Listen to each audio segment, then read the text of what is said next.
Tens of thousands of football fans came to Highbury. Electrifying. Yes, guys, welcome back to the Cannon podcast and another episode of Scouted. The football is nearly back. I think you're watching this the day before the North London derby, so George and I thought we'd turn up in our Tottenham kits, all in white, to put some bad juju on them. We are here to talk Martin Zubimendi. We just did a whole hour looking at just how good he is, really. I mean, sort of fallen back in love with him. His passing, his stuff closer to the box, his 1-2 stuff, what he's doing with Declan Rice, his finishing, his aerial stuff, his tackles and interceptions, loads and loads of stuff. If you want to go check that out, you can do so from the link in the description to become a Patreon or a YouTube member. And you can also become a director because the directors chose us to look at Zubimendi. So if there's a player you want us to look at, then you can go over to the director's side and we will finally listen to you, because we don't otherwise. I'm here with you, George. How are you, sir? I'm good. I'm feeling way healthier, by the way. I remember seeing some comments where it's like he sounds like his nose. Yeah, literally. Yes. So I'm feeling good. So Martin Zubimendi, I'm glad that sounded like I was ignoring it. I'm glad you're feeling better. Anyway, has been brilliant. Look, we want to talk about him and sort of the impact he's had so far this season. In terms of the numbers, we were just talking off air. 1,192 minutes already. I don't know if that's the most. Yeah, I don't know if that's the most in the squad. Let me try and work that out quickly on the fly. Maybe Saliba would be. Maybe that's my only comparison. I am literally working that out on the fly. So let me, while this loads, I'll continue filling. Yes, so he's just behind Declan Rice. Gabriel's top with 1,356. David Raya second with 1,350. Declan Rice, and then Zubimendi just in behind. So we'll maybe talk about the possible concern there a little bit later in terms of his adaptation to the Premier League. But look, he has been absolutely brilliant. And what I wanted to bring up first was the comparison from, I've just got a new, very shiny new toy to play with called FB Charts. And this is not sponsored, unless they want to sponsor the kind of podcast, in which case, be our guest. So it allows you to create these sort of custom-made charts. What we're seeing here is Martin Zubimendi in La Liga last season. So the sort of role he had for Sociedad, and then Martin Zubimendi so far in the Premier League, all put on a midfielder's sort of template, a sort of pre-standard template. But yeah, it's really, really good little tools to go have a look. George, the same question I asked you at the beginning of the Scouted. What have you seen as the main difference? How impressed have you been with him so far? And yeah, talk us through your sort of initial impressions after 11 or so games in the Premier League with Martin Zubimendi. Yeah, I think number one, all the credit needs to go to Martin Zubimendi, because this is a player that has challenged my preference. I am a pace and power merchant. Everybody knows that. So like when I look at a player like this, I have to challenge my own biases and put them at the door a bit, because I do remember when we were looking at the Scouted, there was concern about running back to goal and those things. And he has been brilliant. The way that he's adapted to the Premier League, the speed of the counter press, it was always his superpower, but to do it so quickly and understand it so quickly is something that even the best that have come to the Premier League have not been able to do. And so I want to praise that. When you look at this really briefly, this chart, one of the things is he isn't overworked defensively, and it's meant a greater on the ball presence, just broadly speaking. So if you look at the red, quote unquote, that would be your quote unquote defensive statistics. They are much higher at Sociedad. It means he was doing a lot more work off the ball. He was a lot more stressed and responsible for that team being able not only to progress, but also to defend its situations. And it led to a significantly lower amount of on-the-ball presence. There's just a couple statistics I want to point everyone to. Look at his pass completion and the number of passes attempted. You're talking nearly 20% difference. And yes, that comes from joining a more ball-dominant team in a bit, but I do think it comes from the evolution of a player and him adding more authority on the ball. His touches are greater by nearly 20% as well. And look at that non-penalty goal number statistically. Again, we're all looking at a very small sample size, so I want to do all the caveats, but 44 to 80 is a significant difference in his ability to impact up the pitch. And if George is doing the Nostradamus thing, the Gundogan lens is really happy with that specific statistic. I think with Zubimendi, though, you got to look at the tempo. The why all of these statistics are different and the why he's been able to show it has to do with his ability to know when to speed up play, how he's been able to be 1-2 touch in the final third, know when to bait players, know what pace of pass the receiver needs to have, and know when he needs to up his tempo or slow the tempo down. Those decision makings are really difficult to quantify in statistics. And when we're talking about those 20% jumps, they're not insignificant, but they're very difficult for me to tell you, trust me, it's mental. And that's why those statistics are different. Yeah, we've started this with a lot of stats, but realistically, my main feeling about Zubimendi is trust. And my main sort of takeaway is how comfortable I feel with him on the field, how impressed I have been with the defensive side of his game in terms of winning the ball back for us, and the intelligence he shows. I mean, we're looking at a number of sequences in the scouted, right? And a lot of it is just you watch Arsenal probing a team, and Zubimendi is a massive catalyst. You can't have a team of Ezes who want to go forward all the time. You can't have a team of Thomas Partey who want to go forward all the time. Yeah. He's someone who recognises, okay, what's the situation? We need to settle here for a second. There is a pass on, but I'm not going to play it because that's not the right move. Wait for someone to jump, and then we go forward. And all those things that never show up on the stats, never show up on, the GA things at the end of the season when everyone say who's been the best midfield zone in the Premier League. It's never going to happen. But it is all there. I think the thing that really caught my eye, we also looked at sort of his work sort of closer to the box, and you just basically Wisecout just tags all of the key passes and smart passes and stuff, which it could be anything. And we watched as 5, 6, 7, 8, 9, 10 clips go by where, as you were sort of alluding to as well, 1 touch, 2 touch right outside the box, incredible effectiveness closer to the box. And that kind of brings me on to maybe sort of the future here. One, we mentioned it a little bit, but the numbers, I think we are going to have to be careful a little bit with his usage, especially his adaptation to the Premier League, which has been brilliant, but I'm just worried about him breaking down basically because of so many players before him. But we did talk, and you spoke a little bit about Ilkay Gundogan and the sort of the comparison and the idea for that. There is obviously, I pulled up a chart for you, so I'm going to get that. I'm scared. I don't even know what this is on the fly. By the way, I've this said is fully this. on the fly. George this has not seen this. So this is Ilkay Gundogan, percentile rank versus midfielders in the 22-23 Premier League campaign versus Martin Zubimendi against midfielders in the last 365 days. And basically the idea and the thing that we're talking about is the future and where he gets more. His effectiveness is amazing outside the box. And that's something I didn't see from him at Sociedad. I think for a number of reasons, obviously because of his role there, but also their sort of situation in the league and the way they play. And you were sort of talking us about sort of that next stage. So talk us through on the back of that.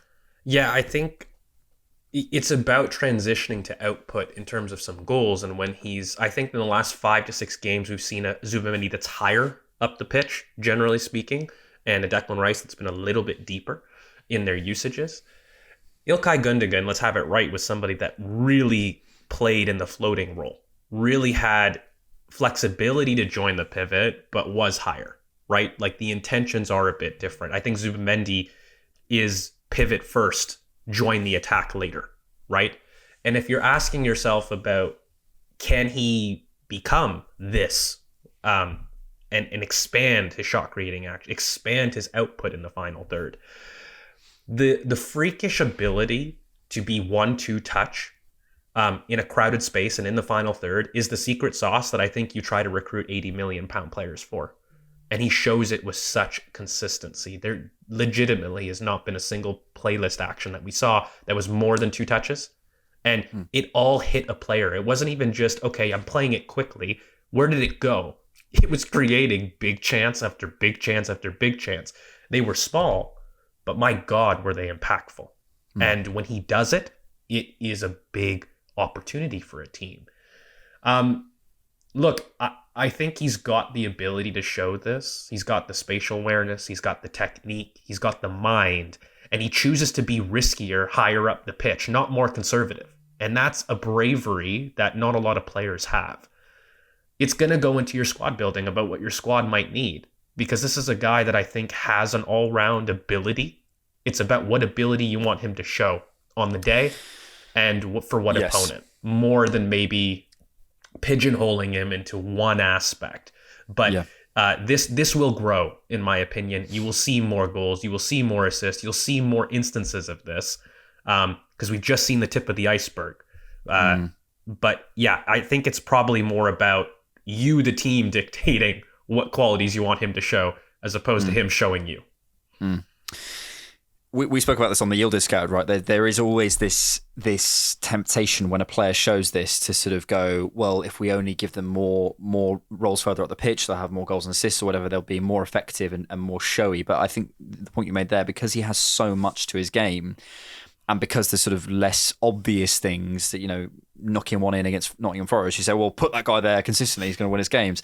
Yeah, but also, and we spoke about this earlier, I think the impact he's had on Timber and Calafiori this season because he's dropped back into the three has given them that freedom to go on and not be the third centre back, but actually go in, make those decoy runs, make those overlapping runs and become a real threat for us. And I think when you show those qualities, when you can do so much, it's about being really selective about where you put him and what you do with him. We spoke a little bit as well on the Scout, and I want to bring it to here about sort of the midfield group and sort of what to come next. And I think for me, you could say, well, you need the Zubimendi, sort of second option. You need someone who can sort of come in and replicate what he does. I don't know if you can find those players. I think what this group misses to me, and maybe what Zubimendi would benefit from, is someone who can come in and cover the running a little bit more, the athleticism. Someone who isn't Declan Rice, who can really open out their legs, really open up their body, really get across the pitch, eat up ground, eat up grass in that way. We spoke a little bit about Lucien Agume, whatever. We're probably looking, ideally, long term, within about 18 months, of having a midfield group of something like Zubimendi, Rice, Miles Lewis-Skelly. Martin Odegaard is an interesting one because, again, if Zubimendi is going to be further forward, he's going to be up in that right-hand role. He's going to be closer to the box. He's going to be playing a lot of those passes. Again, it's another potential overlap there, but I'll put Odegaard in there for now. Probably Marino and Norgard are the two that you think, okay, you move on. And I look at that group and I think it just needs a bit more, Waneri and Dalman and stuff. It probably needs a little bit more athleticism and running, which is something I wanted in the summer. And I was happy with the Norgard signing, but I do feel that group just lacks that a little bit. How do you see the group moving forward? Yeah, I kind of was saying in the Patreon, I think a lot of it really does for me depend on Zubimendi because he's one of the more flexible. To me, Ethan, Odegaard, these are players that we know will be high. Eze, we know will be high. Miles, if he does join the midfield group, he's a box-to-box type of midfielder. Like, we know what he is. Zubimendi, like Rice, by the way, these are our only two midfielders that are the most generalist midfielders and are best and are most used, right? So, and that's why they're £100 million type signings. They can do everything. Because they can do everything. A lot of it for me depends on how you want to move going forward, I guess. And the one thing that I want to do is tie something that we've done at the beginning of the Scouted. What was Martin Zubimendi's transition to Arsenal? Less defense, more on the ball, value, punch added. How do you do that? Don't make him do all the defense. Remove some of his defensive responsibility to gain the on-the-ball productivity. That leans into an Agume. Just in very base terms, have somebody else able to take away more of his defensive responsibility and you'll see more on the ball productivity. That's as simple as I can put it. But I'm selfish and I want it all, mate. I want all the Pokemon and I want all the profiles and I want to have every plan B, C, D before they even need plan B, C, D. And that is my worry-wardism. But I do think in the moment, let's just put it that way, I do agree with you that the midfield group could use with more legs, broadly speaking. And when you remove a Marino, you remove a Norgard, and even if you replace them with the young talents we have, they all have final third productivity. That is something I would add. Waneri, Max, we've got young guys that are going to add the pocket play. We do. So we do need a little bit more of a pivot, strength. I think so. And more kind of lateral movement. Yeah, a little bit. Someone who can move across the pitch that way rather than getting forward, I think is a big thing. Caicedo would be nice. Even though he's worse than Rice. Just finish with this. Really, you said it sort of at the top. it is credit to Martin Zubimendi for the adaptation he's shown. Yeah. But I also want to credit the club because this has been a long time coming. They've identified a player in Europe who they believe can help them, who can come in and take us up a level, and he absolutely has taken us up a level. I think the impact he's had on Declan Rice, we didn't really speak about in this version, but he's had a huge impact on Declan Rice and freed him up, allowed him to show more of himself. I think he's had the best start to the season so far. Yeah. Timber and Calafiori, I think he's given Gabriel a little bit more freedom to get on the ball and maybe be a bit more expressive. Having that metronome, that calm head, that player that, okay, I can't play that pass, it's fine though, because Zubi will take it. Having that person who isn't Thomas Partey is going to play that ball first time and be that way is amazing. And it's credit to him for coming in. It's still amazing. It's not amazing because we deserve it, but I love that he's chosen us over Real Madrid and Liverpool and everywhere else he could have gone. And just credit for the club and everyone for making this happen. And I think at 26 years old, there's so much more to come. The final thing really is again this phrase that Mikel used recently that I absolutely love, is that that Declan Rice is becoming a total player. And I think barring a couple of things, maybe the use of his body and tackles, and maybe when the game opens up a little bit, we've spoken about the true eating up ground stuff. He can basically do everything, and to have a group of players and to identify players who can truly develop into all rounders. It's not easy. It really isn't easy because there's so much scouting and recruitment out there. So to go and get this done and get it done well and have the impact it's had when it started in January and started in the summer before, just credit to everyone all around. It takes bravery in your conviction because this was a 2-year pursuit. This is a time of it going well. So you want to praise the club. Like I've critiqued the club as far as their forward recruitment. I won't hide it. As far as delaying things longer. I don't know what year it was.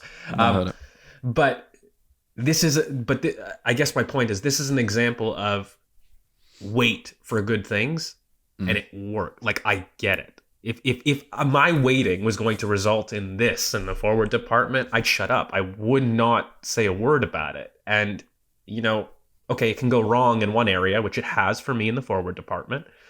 However, in the midfield department, it truly hasn't. And you've got to praise it when it goes well and not just critique when it doesn't go well. You know what I mean? Like it has to be both ways, and they absolutely have. And it wasn't a given. Like I do want to highlight what you said. Zubimendi was wanted by everybody in the world, Madrid, Bayern.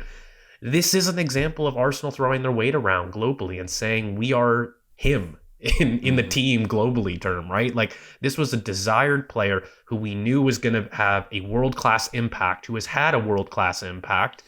It's praise to him, it's praise to the club, it's praise to everyone all around because I will say this, I didn't think he'd have the impact that he did. I thought he would be good, and I said this on the Patreon. I thought he would be good. He has been exceptional. Yes. And he has really changed a lot of players. You had briefly mentioned the impact on Declan Rice, the impact on our fullbacks, Timber being a little bit more of a decoy runner, Calafiori being a decoy runner. The flexibility that our fullbacks get and the freedom they get is because of the pivot of Zubimendi and Declan Rice.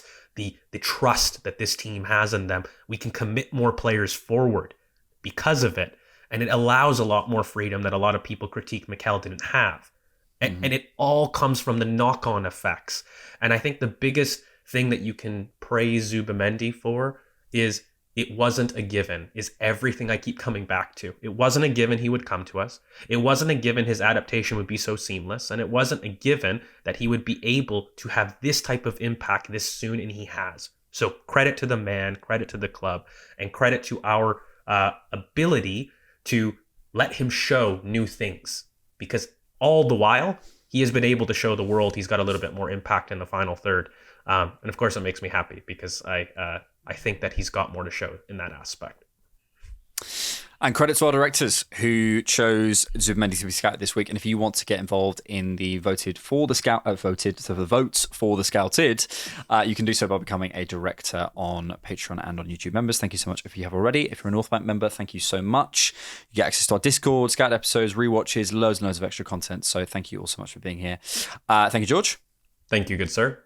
Thank you so much for watching. If you do want to go check it out, you know where it is.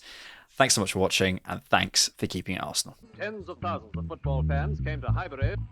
This was one kind of queue the ladies thoroughly enjoyed. Electrifying. desperation.